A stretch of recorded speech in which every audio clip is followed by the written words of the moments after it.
You know, like many elderly people, Moses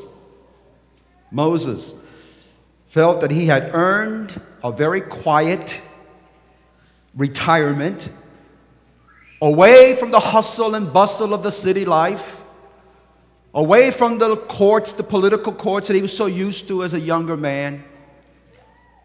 He had been faithful to his shepherding career, and now he was a serene 80 years old. Moses' life can kind of be traced into segments, if you please. The first 40 years of his life, you remember he spent most of those years in Egypt. Those were years of privileges. Those were years of excitement for him. Those were years where he got training, powerful training. He was going to become the next person in line for the throne. So Moses, those first 40 years were terrific. The second 40 years, as you study his life, were years of training. We're going to go into just a little bit of that. Not what he was expecting, the kind of training he wasn't expecting, but he spent 40 years of his life in the desert. And the last 40 years of his life were spent in service, complete, total service for the Lord. Hard years, yes, but yours full of service. 80 years old now. So there was no reason. Backtrack a little bit with me, if you please. There was no reason in the world why he should look forward to anything except restful days and leisurely hours, doing all that he wanted to do at retirement, the very last few days of his lifetime. He felt that now it was time for the younger people to come into play. The younger men, let them take over the work. God had other plans for him at 80 years old. And now, isn't that just like God? I mean, when you think that you've got it all figured out, when you think that you have put in all the time and all the work you possibly could, God comes calling.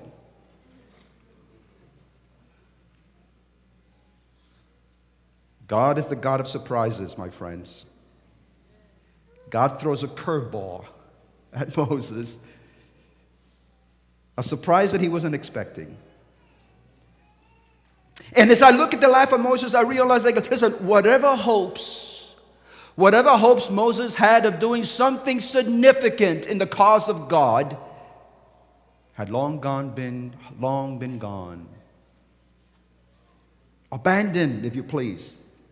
In fact, I want you sometime when you have a little time to read the story for yourself, because today I'm just giving you the abbreviated story. But if you just take Exodus chapter 3 and chapter 4 and read them through carefully, and you will see they're a powerful story of service and commitment. And so going back to Moses, I realized there was a time when Moses thought that possibly, he might be destined for something great in the cause of God. And you remember that part of the story. Moses recalls there in the wilderness, he recalls his earlier days in life when what he thought might be the opportunity to serve God, when he thought this is the day, he made a mess of things, he blew things back. In fact, he thought God had tapped him on the shoulder way back then to do something great for his people. And so he decided to do things, and he took things into his own hands. He killed a man, as you remember, and now Moses has to go in hiding. So Moses heads for the hills as fast as he could. He reaches the land of Midian. He marries a young woman there. He settles down to a family. And now he's old. 80 years old.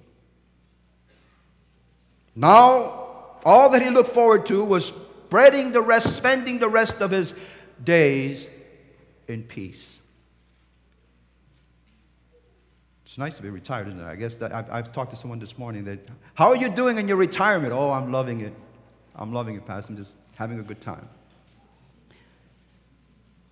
I look at Moses and I say, humanly speaking, nothing was more improbable Nothing was more improbable than that aged shepherd who had grown old gracefully during 40 years in the desert. Nothing was more improbable that that age-old man would come forth from retirement and become the leader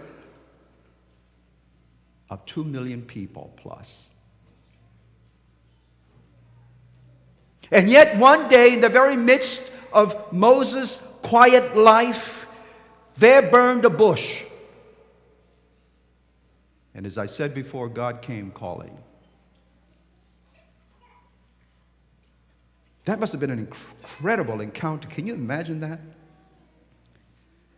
God told Moses how he was concerned with the affliction of his people at the hands of the Egyptians. Moses was delighted to hear the news. Moses was so delighted to hear that God was finally concerned. God told Moses he had heard the cry of his people. He knew of their long sufferings. And he told Moses that he was going to deliver them from the hands of the Egyptians. And Moses could hardly believe his ears. For this is what he had been waiting for such a long time. This is what his people have been waiting for such a long time. I can hardly believe it. Why, Lord, why has it taken you so long? 430 years. Why so long? And then God told Moses how he was going to bring the people out of slavery.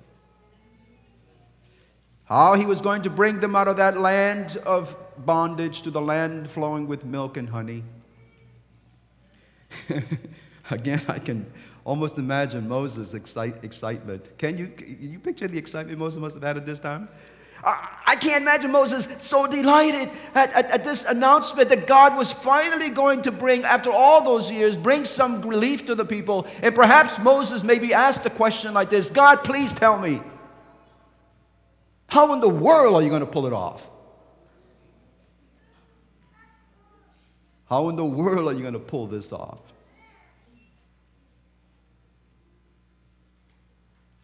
That's when God tells him the rest of the plan. My plan, Moses, is to send you to Pharaoh. You will lead my people out of Egypt. Say what? Did you tell me that you want me to be the leader? Moses is completely stunned by the news. I can imagine he must have sat down if he was standing up, and he looks in reverence to God. He says, "Are you serious? Me? An 80-year-old shepherd who once did try to lead, you remember that, God? I did once try to lead your people out of Egypt, and I ended up only alienating them from me. They don't want me to be their leader. I'm over the hill. I couldn't possibly do something like that, God. In fact, I don't even want to do something like that. You know, I may be 80 years old, but I'm not crazy."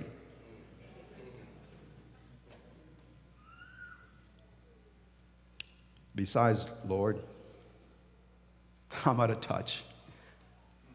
I haven't been back in the city for 40. I don't know what they're thinking. I don't know the culture there anymore. I'm not your guy. I'm not up savvy in all the technology that they probably have there in Egypt now. And so Moses proceeds to give God 5 reasons why he is not the man for the job. I'd like us to look at some of those. I'd like us to look at all those reasons. Turn in your Bibles, if you will, with me to Exodus chapter 3.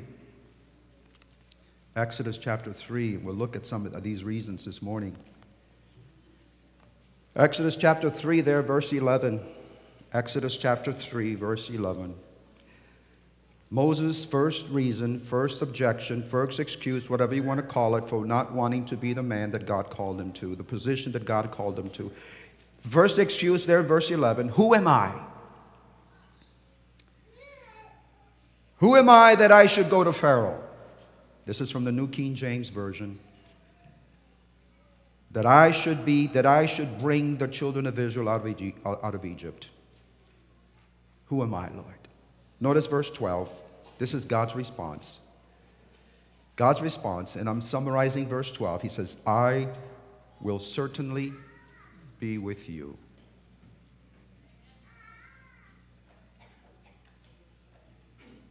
I promise you, Moses, that I will be with you. And so long as I am with you, you can be sure, you can be confident that you indeed are the person. Moses wasn't convinced, my friends. And so he presents to God another excuse, another objection. Look at verse 13. Verse 13. Moses comes back and he says, well, suppose that I do go to your people and they say and say to them, the Lord your God, the God of your fathers has sent me to you. And what if they ask me, tell me, what is his name? What shall I tell them? In other words, Moses is saying to God, who are you anyways? I find that somewhat interesting because he'd been there in 40 years in the wilderness, worshiping God, and he's still on this senses. He doesn't really have a grasp. Who are you? What is your name? Who will I tell them who sent me? Verse 14, God answers the question. Verse 14, I am who I am. Excuse me? Moses, just tell them that.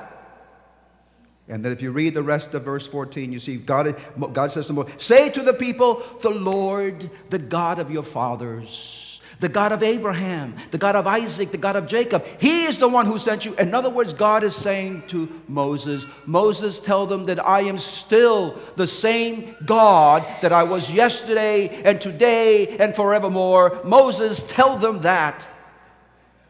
Moses is asking an information. God, please give me some more information about the mystery, your great mystery. Instead, God makes known to Moses that he is the eternal God of his fathers.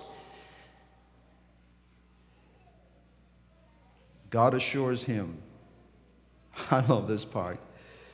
This is what I'm saying. Read those two chapters. God assures Moses at this time that Moses would know who he was, who God was, by what he is soon to bring about.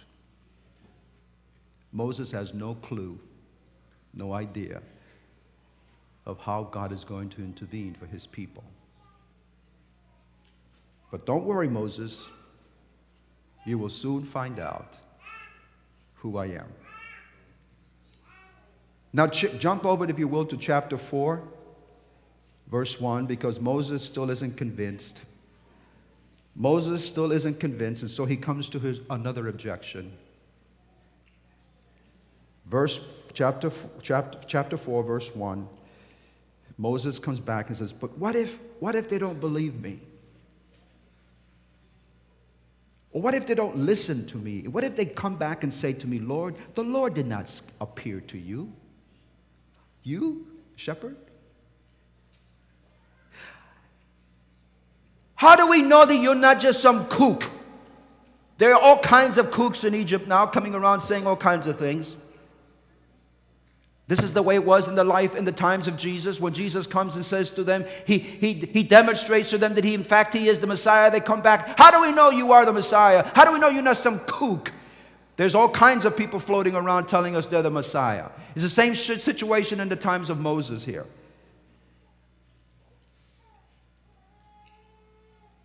How do we know that you're not a kook? And then Moses comes back to God. God, I know they're going to ask me that, so please tell me, God, what proof can you give me?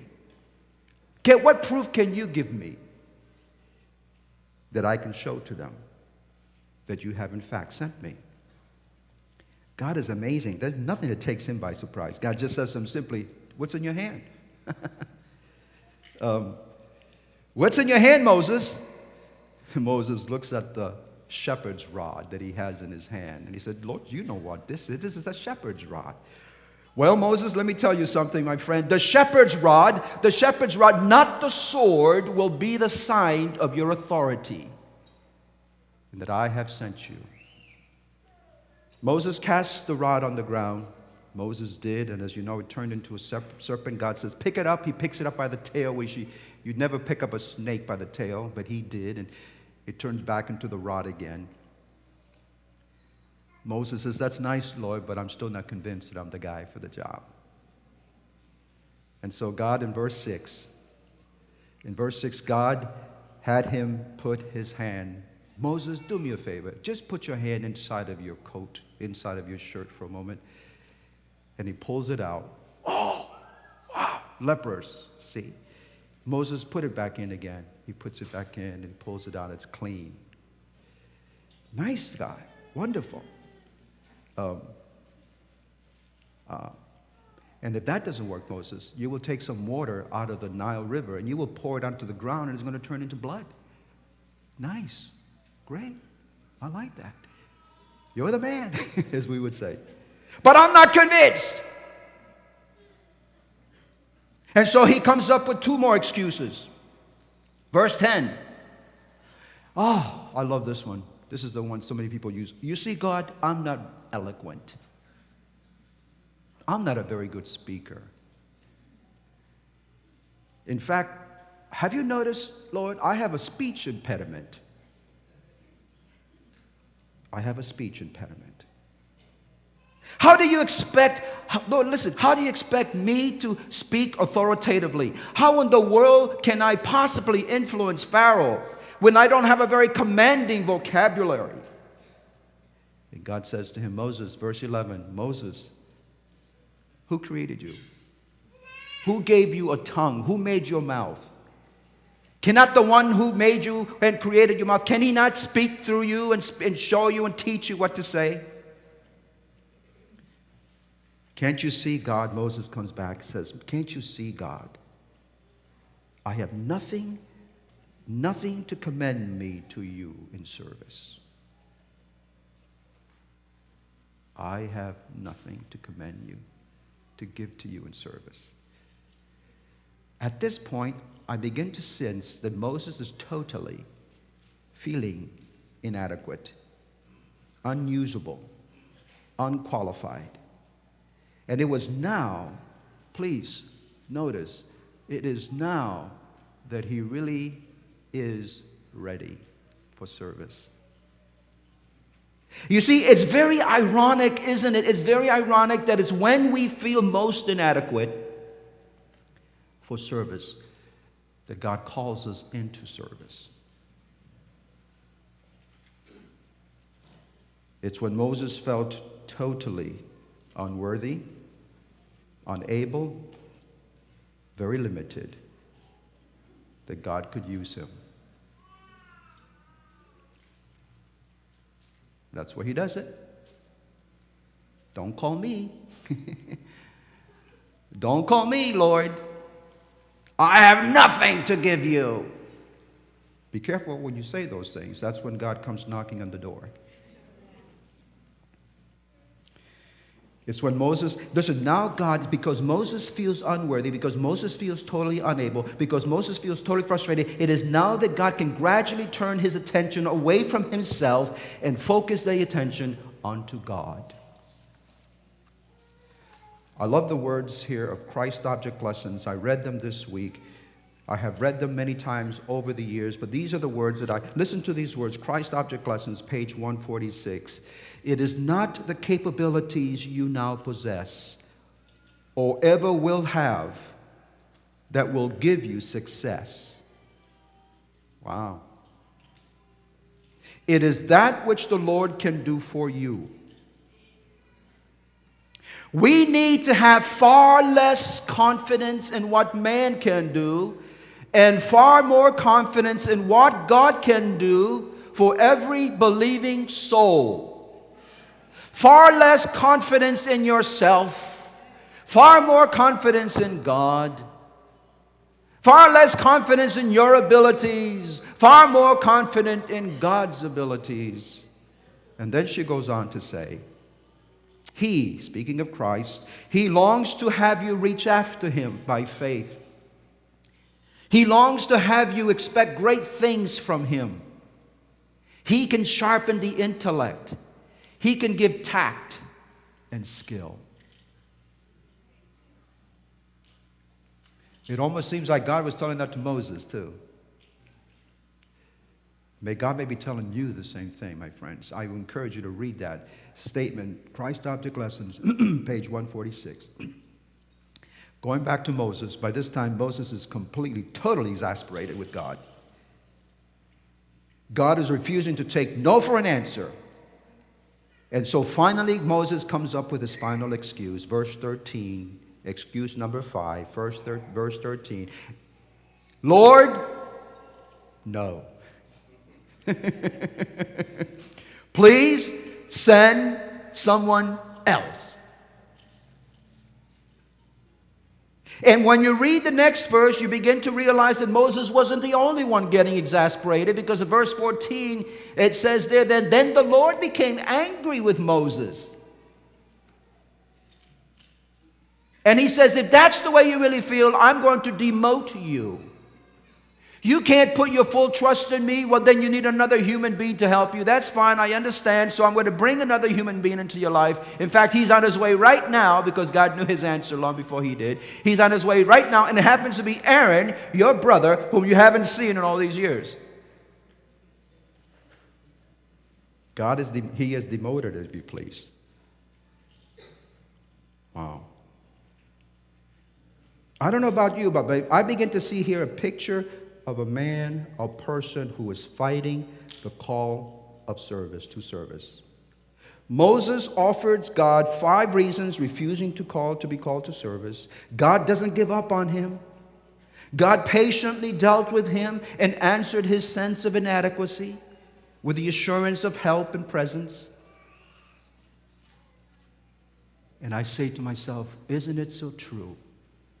And I say this to you too, my brother, my sister. It is so true that Moses' reasons are often our reasons for not accepting the call to service. You see, consciously and unconsciously, we offer reasons for ignoring the call of God.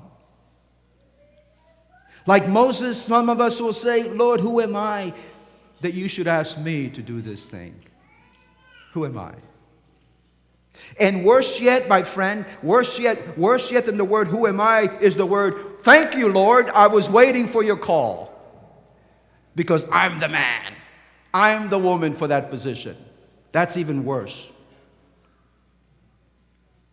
But some of us are saying, who, me? Accept this position of leadership? Are you kidding? Who, me? Teach this Sabbath school class? Are you kidding? There are others that can do it better than I can. Let them do it. Ask me to do something, Lord, anything, and like Moses, I can come up with 5 good reasons why I shouldn't do it. But please don't forget me. Please try again the next time around, and maybe I'll be in better shape then.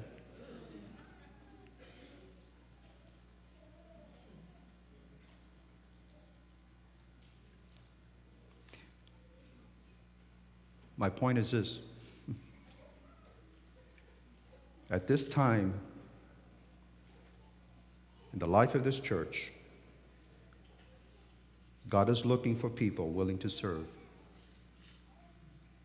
in this church. People who will say yes to service. People who long for positive changes to come about. People who long for revival. People who will align themselves and their ministry to the mission and the vision of the church. Young people, old people, retired people, busy people. People who, like Moses, feel inadequate for service. People who feel insecure with the call to service, for they are the people that will lean heavily on God. He is not interested in people looking for position. He is not interested in people looking for prestige. He is not interested in anyone who wants to make a name for himself or herself. He is not interested in people who are really certain of themselves.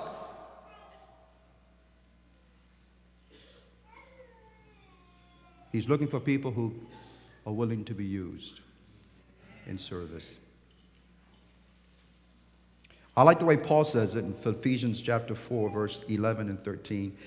Ephesians 4, 11 through 13, Paul tells us there that the responsibility of every leader and every department of his church, of this church, that's to say the church of Christ, his church, Jesus Christ's church, is this, listen to this, is to equip God's people to do his work and to build up the church until we come to such unity in our faith and knowledge of God's Son that we will be mature and full grown in the Lord, measuring up to the full stature of Christ.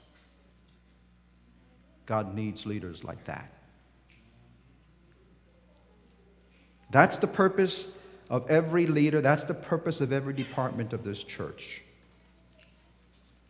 The Sabbath school lesson this week was expiring. All the Sabbath school lessons, I think the whole quarter, have been very helpful. This week's lesson, if you study this week's lesson, you will notice there where the author says he explored the right motivation for service, and he also exposed the dangers of working with the wrong motivation. He made it so clear this week that the right motivation is love, a love response to God's gift of salvation to us. The wrong motivation comes from a sense of guilt, a sense of obligation, a sense of reward. And I know that a disciple of Jesus is by definition a follower of Jesus, a committed follower. A disciple of Jesus is committed to a life of service. Whether or not she or he holds an official office in the church doesn't really matter. A disciple of Jesus is a billboard for Jesus, an advertisement for Christ. His passion in life is to see others come to a knowledge of Jesus Christ, others come to Christ. He wants to incarnate himself, if you please, into the life of someone else. He wants to reproduce the love that he has for Christ in the life of someone else. God has called you as he called Moses. Moses gave Jesus, God, 5 excuses why he could not accept the call. God refused to take no for an answer. But he worked patiently with him. He met his feelings of inadequacy. He brought him around, if you please. Last evening I was looking in one of the books I have at home that it's a book of illustrations, and I read this under the section of ministry and service. And it's a poem that someone wrote. The author's unknown, really, but it's a poem that I thought I'd just share this with you. This is someone who's struggling with the same kinds of issues that sometimes we struggle with when it comes to service. I'll go where you want me to go, dear Lord. Real service is what I desire. I'll sing you a solo in any time, dear Lord. Just don't ask me to sing in the choir. I'll do what you want me to do, dear Lord. I like to see things come to pass. But don't ask me to teach boys and girls, oh Lord. I just rather sit here in my class comfortably. I'll do what you want me to do, dear Lord. I yearn for thy kingdom to thrive. I'll give you my nickels and dimes, dear Lord, but please don't ask me to tithe. Wow. I'll go where you want me to go, dear Lord. I'll say what you want me to say. I'm busy just now with myself, dear Lord. I'll help you some other day.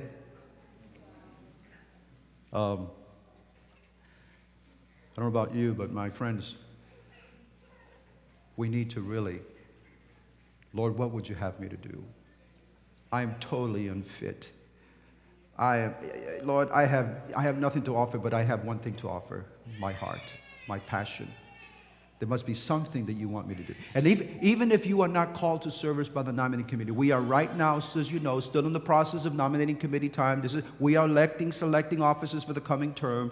And it may be that your name, perhaps for whatever reason, your name has not been chosen for. But listen, that does not mean a disciple of Jesus is a disciple of Jesus. You don't need an office. The greatest thing that you need to do is to lead some other person to Jesus Christ. And if you do that, my friends, you're doing what you've been called to do. And so Jesus worked patiently with Moses, and he's going to work patiently with us as well. And as I mentioned, he met all his feelings of inadequacy and assured him that he would be with him. He promises to do the same for you, and he promises to do the same for me. And in the end, Moses humbly accepted the call to service. Will you?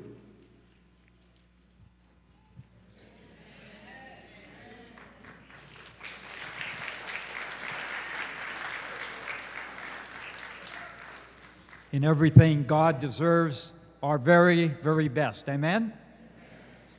As we bring this beautiful service to a close, let's stand together and continue to praise his wonderful name as we sing 572, Give of Your Best to the Master. 572.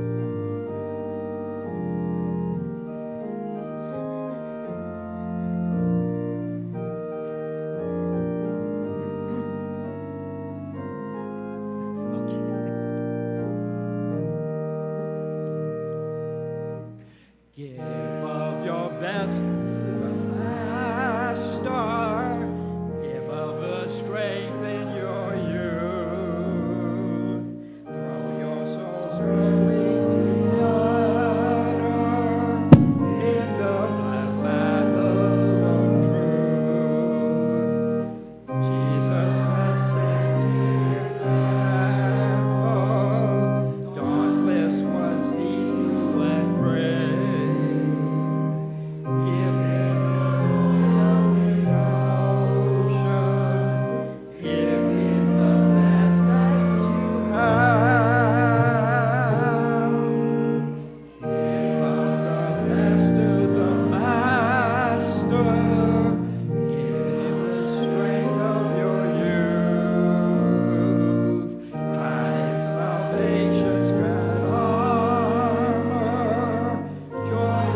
We want to thank you for the story of this man, Moses.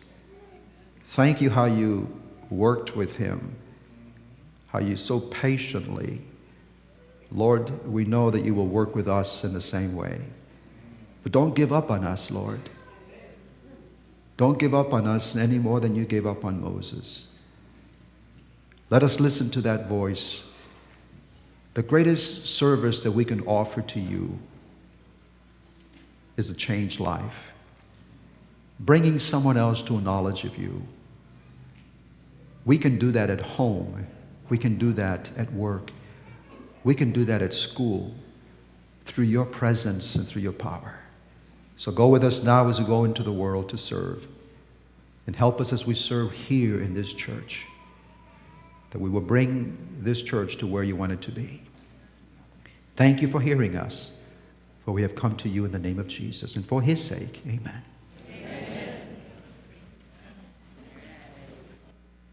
Please be seated.